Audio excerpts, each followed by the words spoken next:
to provide heat transfer at a high temperature. We need some arbitrary low temperature reservoir where we're going to reject heat. So we have our heat transfer into our power cycle, and we have our heat transfer out of our power cycle. And then we have our kind of black box, as it were, that is the power cycle itself, and that's going to be how we generate the work or the power out of this system. So where does a nuclear reactor fit? Well, if you aren't familiar with the nuclear physics, the typical uranium reactors that we use in the United States and most of the reactors around the world, those are used purely to generate heat. So the nuclear reaction itself is incredibly exothermic. And an exothermic reaction is one that releases heat. So they have huge amount of heat that's released with each nuclear reaction in those reactors. So when we look at this generic description, the nuclear reactor is the high temperature reservoir. And then it's used to heat steam. So here's my little nuclear power plant. Well, those are the cooling towers, which would actually be down here. But to represent our nuclear power plant, here's where the reactions are occurring. And again, that heat is then directed into a steam power cycle. And we'll talk about those in detail in just a couple segments. But before we get into the details of the components, what's the hardware in a power plant, what we want to talk about is what's the criteria for evaluating a good power plant from a thermodynamics perspective. So what we're really talking about, what metric we're defining, is the efficiency, the thermodynamic efficiency of our power plant. And so for a power cycle,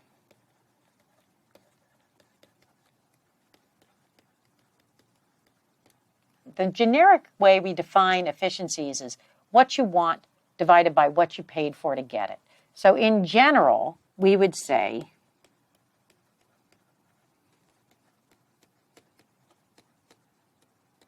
our performance metric is what you want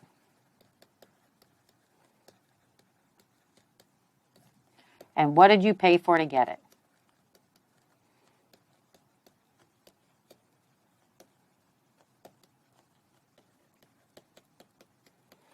So this is, kind of a really vague way of describing things. What do we mean by what did you pay for to get it?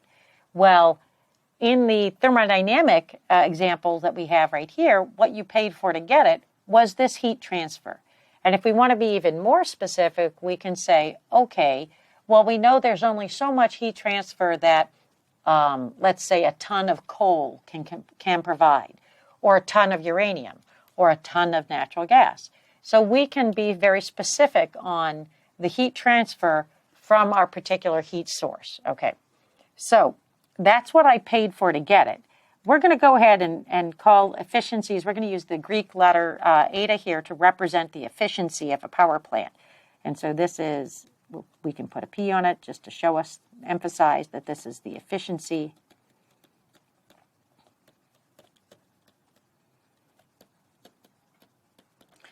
And so that efficiency, we know that what we paid for is this heat transfer, okay? What we want out of the power plant seems pretty obvious. It's the power, right? So that's going to be the work out of the cycle, okay? Now, these energy transfers, these two heat transfers, the high temperature and low temperature heat transfer, and the work transfer, are all the energy transfers that we need in order for us to make this heat engine or this power cycle. So if we go ahead and apply a conservation of energy analysis to my system here, so this is my power plant,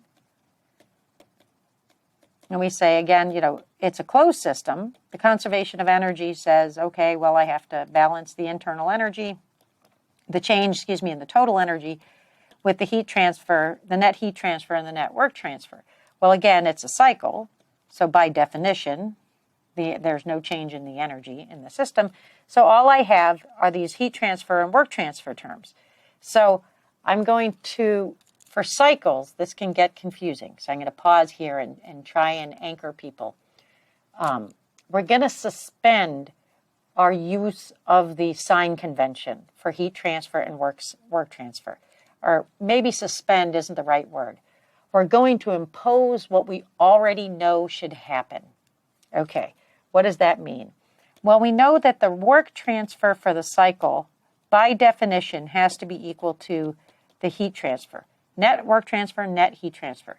Well, in my little generic description up here, I have the work for the cycle, and I only have 2 heat transfers. If this work is out of the cycle, which we want to be positive, then by definition, the heat transfer into the system has to be larger than, quantitatively, the heat transfer out of the system. So I'm going to write it like this and recognize our sign convention would say, hey, Q out should have a negative sign, but I'm already taking that into consideration here. I've already imposed that negative sign.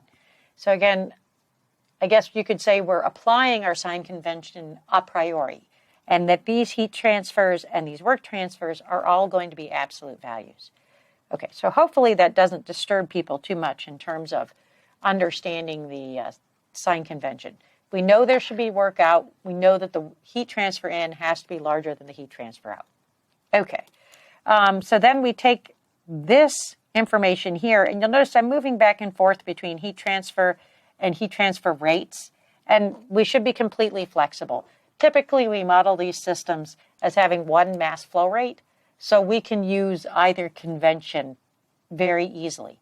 If there's more than one mass flow rate in this system, then we have to be cautious about moving back and forth interchangeably between power and heat transfer rates and work and heat transfer. Okay, but we understand, hopefully we understand how to make those transitions very well. Okay, so then we plug in this expression here for changing everything into heat transfer. I'll go ahead and put everything on a rate basis here. And what we see is that the efficiency of my power plant is given by this very simple expression. Okay. We also recognize for efficiencies, 100% is ideal and, of course, unachievable. This is kind of a typical definition of an efficiency, right? No one can be 100% efficient, much as we'd like to be.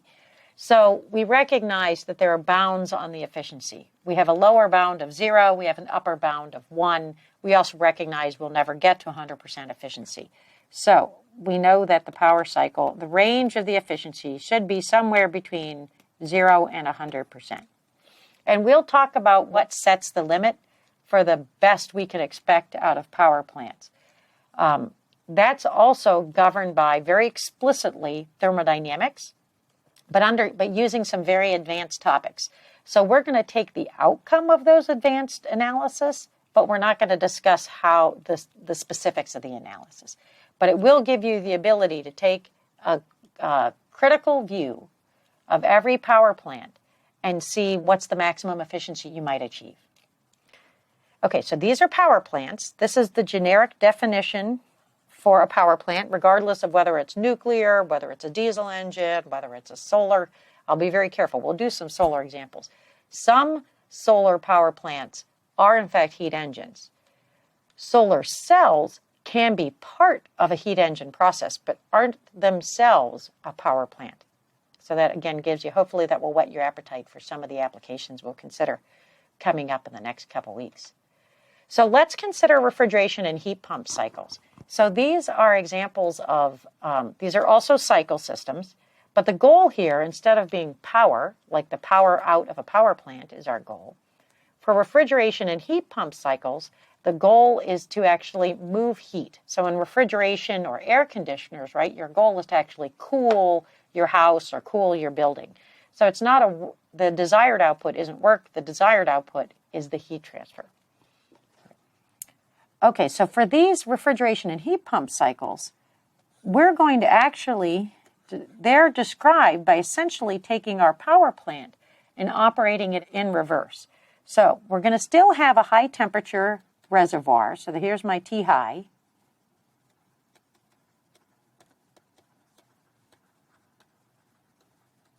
And here's my low temperature.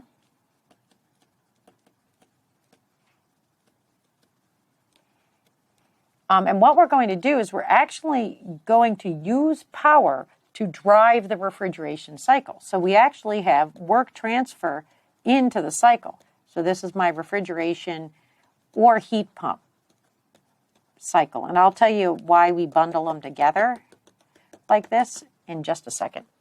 So we have heat transfer. Since we've reversed the direction of the work transfer, we also need to reverse the direction of the heat transfers.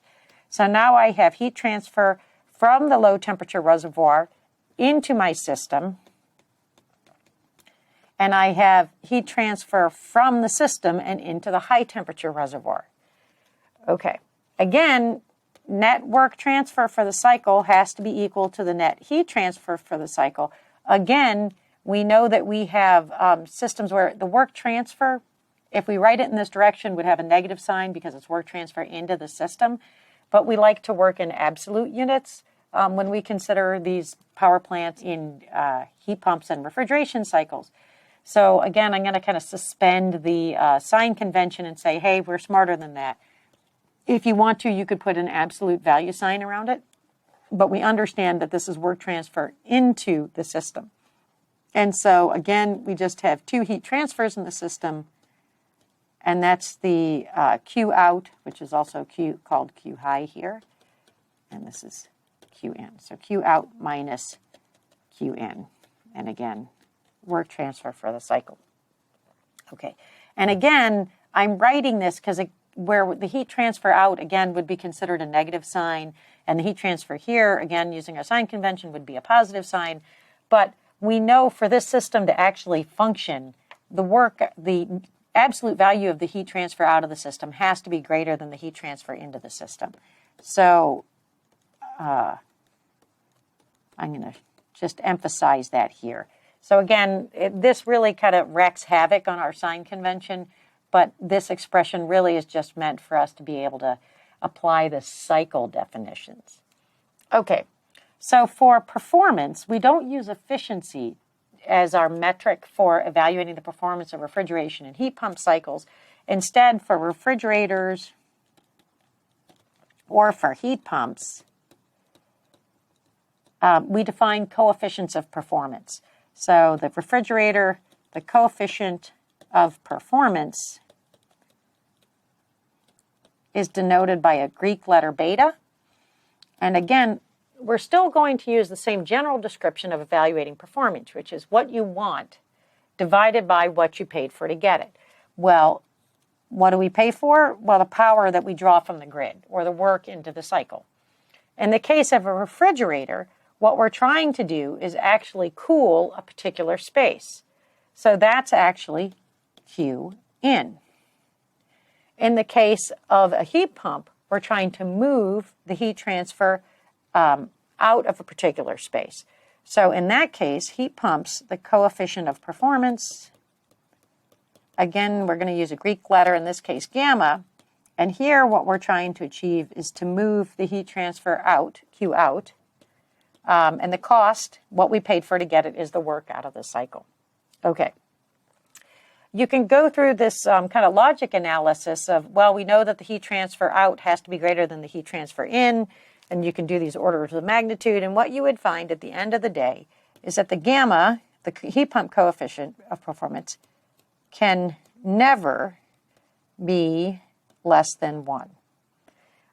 And probably more important and more relevant, we always want the efficiency of the power plant, the coefficient of performance of the heat pump and of the refrigerators to be as large as possible. High, large, big. And it's the second law of thermodynamics which tells us what the limit is for these devices. So again, second law, we won't cover the details, but we will use the outcome of the second law of thermodynamics for us to define the limits on these systems. Okay, so I've described a power plant. Last time I asked you to tell me where the nuclear reactor, where the actual core of the nuclear reactor fit within that system. Now what I want you to do is take a look at this generic refrigeration system, and I want you to think about where is the actual, let's say, icebox portion of the refrigerator? Where is the cool inside portion of the refrigerator in this generic